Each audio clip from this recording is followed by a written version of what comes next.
Remedy Entertainment's upcoming project, titled Control, was first revealed during Sony's E3 showcase last week.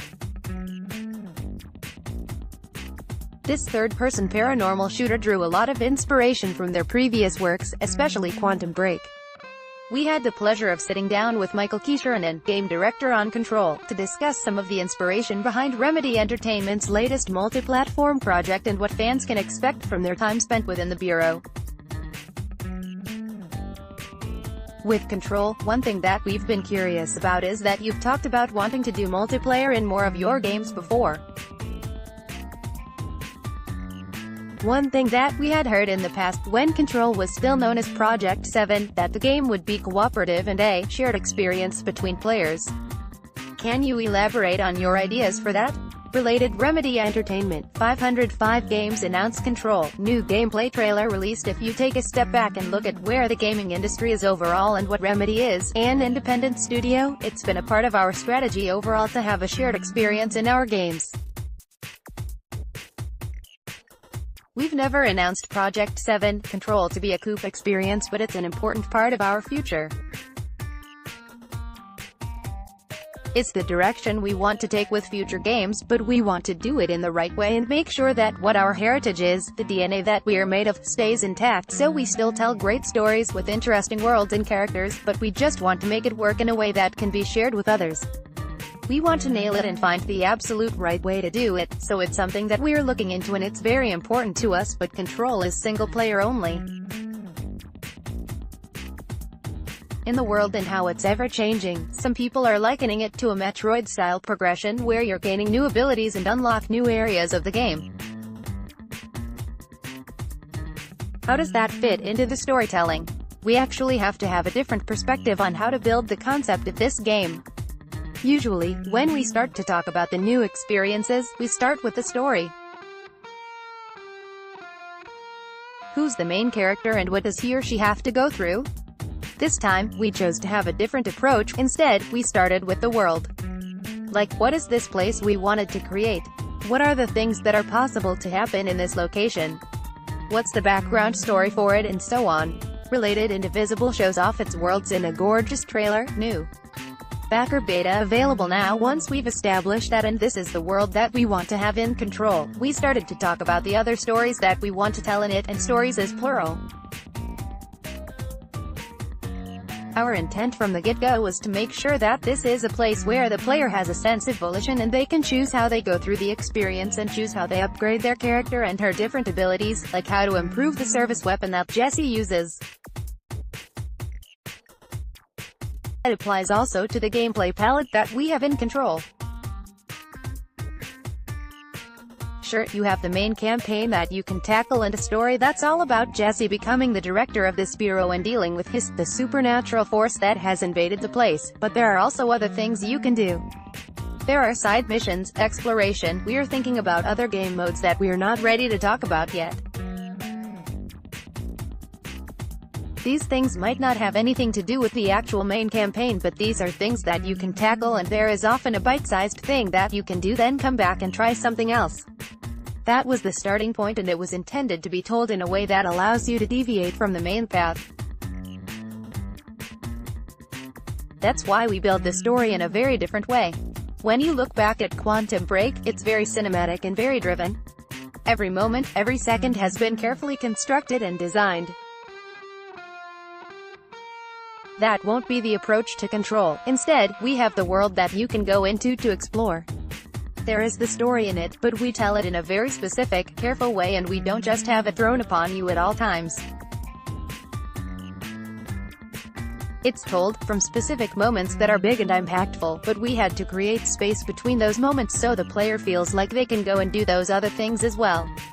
Right, you definitely want to have that ebb and flow with the narrative as you play. From what I've seen, it sounds like Remedy is taking a similar approach to when the Silent Hill series was reinvented with Silent Hill: Downpour. Konami turned Silent Hill into a semi-open world filled with side missions that told these little stories about the town. That sounds pretty much correct. Having a more open experience in this type of Metroidvania approach was there from the get-go, and that's how we built this world. Then, we just found out what the path of the story is within this world. With the Metroidvania exploration going on in Control, will there be moments where the player will feel locked out? Will they have to collect everything in one section in the bureau if they feel like they can never go back again? No, we want there to be a sense of being able to return to most of the locations. There will be exceptions, and those moments are clear when they happen, depending on the context of the story. Overall, we have some basic rules in place. Everything has meaning in Control. For example, if you see a door, you can use it. There is nothing that is just a backdrop, and everything actually has value. That's how we designed the environment. The atmosphere should always be, this is a place that I can return to and find more secrets.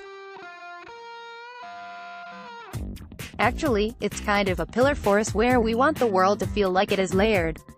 You might run through a room while you're going after the main mission, but there's always a feeling that there might be something more to be found here, like secrets or side missions hidden to find as well. That's a huge part of how we want to realize this world and add that sense of depth. There are more stories to be told and experienced than just the main campaign. In the short demo, there were some very interesting characters, such as the gentleman that could only keep focused on one object. If he looked away, it would transform into something else. It's very reminiscent of the SCP wiki style of monsters. Absolutely. SCP is definitely an inspiration for us, and overall, it's kind of a new weird approach. New Weird is a literary genre established in the 1950s, and a later book that came out by Jeff Vandermeer called Annihilation. There was actually a movie coming out earlier this year on Netflix. The idea with New Weird is that there are things in the universe that are beyond human comprehension and are unexplainable. You might see a thing or an event of weird, extraordinary phenomenon, but once you see it, it's hard to understand what it is. The moment you think it's something, then something else contradicts it.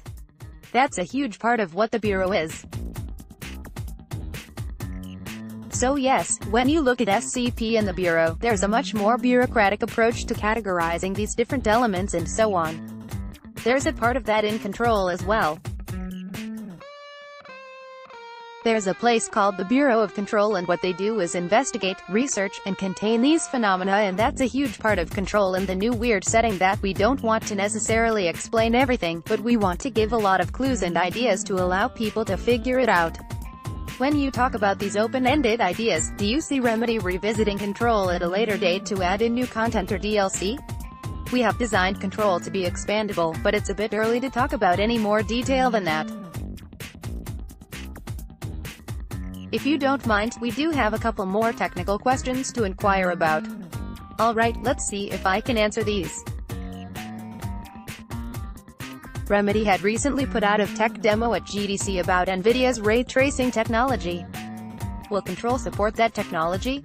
I can't really go into that yet.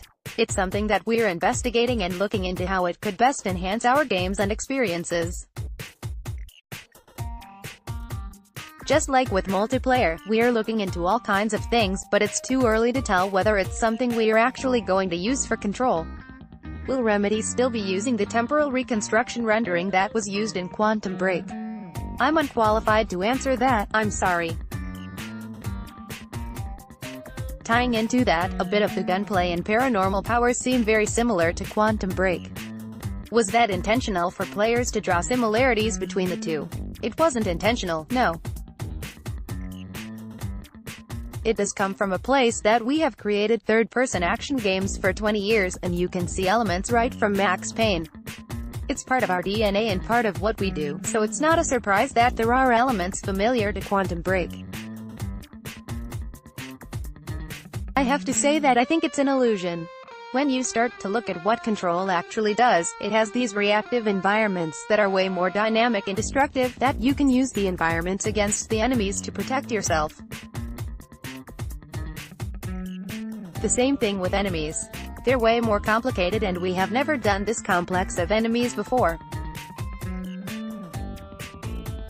In Control, they can fly and they can use the environment against you as well. When you take into account how you can upgrade and improve your character and take Jessie into different directions, we create a way more complicated kind of experience where there are a lot of unexpected moments allowing for improvisation and overall mastery over the powers that Jessie has. Quantum Break and the previous games are a bit more predictable in that sense, and I think Control will feel very different once you play it. That sounds awesome. As far as the economy of Control goes, you do have new upgrades for both Jessie as well as her service weapon. Are you putting limits in place to equip so many upgrades on Jessie, or once she unlocks something, will that stick with her throughout the rest of the game? Of course, we need to create a balanced system so that it can't be broken, at least not too much so that we can keep the gameplay interesting and refreshing. It's important for us to build an experience that doesn't feel like it becomes trivial after a while. There needs to be a sense of challenge from the opposition, and not just challenge from the enemies but also from the sense of how to understand the world. We don't want to spoon-feed all of the information to the player as it is, but to allow them to really process and think about it, and also share with the community to figure these things out. Regarding the economy, we definitely want to find a balance between how much is too much but also what feels like the player can make pretty big differences to Jessie. To flip that idea on its head, there are speedrunners that run through just the critical path or with as minimal upgrades as possible. Will that be doable in Control? We have built the experience in such a way that it doesn't feel trivial to do exactly that. It's a bit of a tricky question to answer, but it's important for us that when people jump into this world that it feels like a complicated, nuanced place.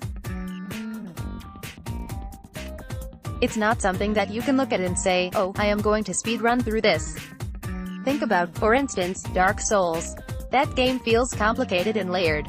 That's not our intent, and we want to create a world where you want to stay. Are you ready to talk about enhancements coming to PlayStation 4 Pro or Xbox One X? We are ready to talk about that later this year or early 2019. Is there anything else you'd like to mention about Control? I just want to say out loud that Control is a new type of game from Remedy. We are doing things that we have never done before.